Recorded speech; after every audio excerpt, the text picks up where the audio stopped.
क्या आप कल्पना कर सकते हैं एक ऐसे इंसान की जो अपने दुश्मनों को मारकर उनका मांस खाता था, या एक ऐसा तानाशाह जिसने सिर्फ इसलिए लाखों लोगों को मरवा दिया क्योंकि उन्होंने चश्मा पहना हुआ था। इतिहास गवाह है कि जब पावर किसी सनकी के हाथ में आती है तो दुनिया शमशान बन जाती है। आज हम बात करेंगे इतिहास के ऐसे ही 5 तानाशाहों की जिनका नाम सुनते ही उस वक्त के लोगों की रूह कांप जाती थी। नंबर 1 वाला तो इतना क्रूर था कि आज भी उसका नाम शैतान का दूसरा रूप है।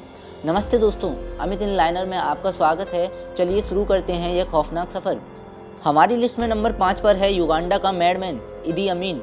इदी अमीन को बुचर ऑफ युगांडा कहा जाता था और यह नाम उसे ऐसे ही नहीं मिला।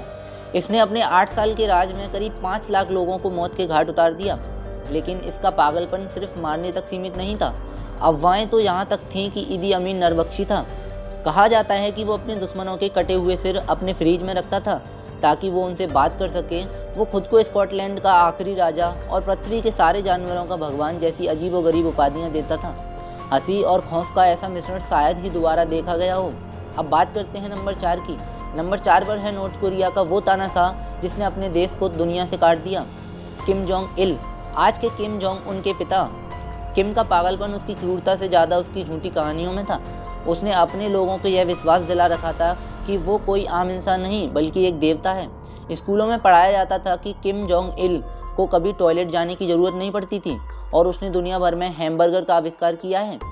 उसका सनकीपन इस हद तक था कि उसे फिल्में पसंद थीं तो उसने साउथ कोरिया के सबसे बड़े फिल्म डायरेक्टर और एक एक्ट्रेस को किडनैप करवा लिया सिर्फ अपने लिए फिल्में बनवाने के लिए। जबकि उसके राज में लाखों लोग भुखमरी से मर रहे थे, वो अपनी लग्जरी लाइफ में मस्त था। नंबर 3 पर हम इतिहास में थोड़ा पीछे चलते हैं। क्या आपने ड्रैकुला की कहानी सुनी है? वो कहानी इसी राक्षस से प्रेरित थी, व्लाद द एम्परर। 15वीं सदी का यह राजकुमार अपने दुश्मनों को मारने के लिए तलवार का नहीं बल्कि एक नुकीले लकड़ी के खंभे का इस्तेमाल करता था। वो लोगों को जिंदा इन खंभों पर टांग देता था। सबसे डरावनी बात, कहा जाता है कि व्लाद अक्सर उन तड़पते हुए लोगों के बीच बैठकर डिनर करता था और उनके खून में अपनी रेड डुबोकर खाता था। यही वो सनक थी जिसने उसे दुनिया का पहला वैम्पायर या ड्रैकुला बना दिया। नंबर 2 पर है एक ऐसा तानाशाह जो दिखता शांत था लेकिन अंदर से शैतान था, पोल पॉट। कंबोडिया का यह तानाशाह चाहता था कि उसका देश ईयर 0 से शुरू हो, यानी इतिहास को मिटा दिया जाए। उसने शहरों को खाली करवा दिया और लोगों को खेतों में काम करने भेज दिया। लेकिन उसका सबसे बड़ा पागलपन क्या था? बुद्धिजीवियों से नफरत। अगर आपने चश्मा पहना है, आपके हाथ कोमल हैं या आपको दूसरी भाषा आती है तो आपको गोली मार दी जाती थी, क्योंकि चश्मा पहनने का मतलब था कि आप पढ़े लिखे हैं। सिर्फ 4 साल में उसने अपने ही देश की 25% आबादी को ख़त्म कर दिया। उन जगहों को आज भी किलिंग फील्ड्स कहा जाता है। और अब नंबर 1, वो नाम जो बुराई का पर्यायवाची बन गया है, एडोल्फ हिटलर।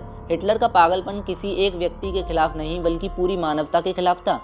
उसकी प्योर रेस की सनक ने दुनिया को दूसरे विश्व युद्ध में धकेल दिया। हॉलोकॉस्ट के दौरान 60 लाख यहूदियों समेत करोड़ों लोगों की जान गई। हैरानी की बात यह है कि जो इंसान जानवरों से इतना प्यार करता था और एक पेंटर बनना चाहता था, वो इंसानों के लिए इतना बड़ा राक्षस कैसे बन गया? उसका अहंकार और नफरत इतिहास का सबसे काला अध्याय है। ये थे इतिहास के 5 सबसे खौफनाक और सनकी तानाशाह। इनमें से आपको सबसे ज़्यादा अजीब या डरावना कौन लगा, मुझे कमेंट्स में ज़रूर बताएं। अगर यह वीडियो आपको पसंद आया तो इसे लाइक करें और अपने दोस्तों के साथ शेयर करें ताकि उन्हें भी इतिहास के इन काले पन्नों के बारे में पता चले। ऐसी ही और मिस्टीरियस कहानियों के लिए चैनल को सब्सक्राइब करके बेल आइकन दबाना ना भूलें।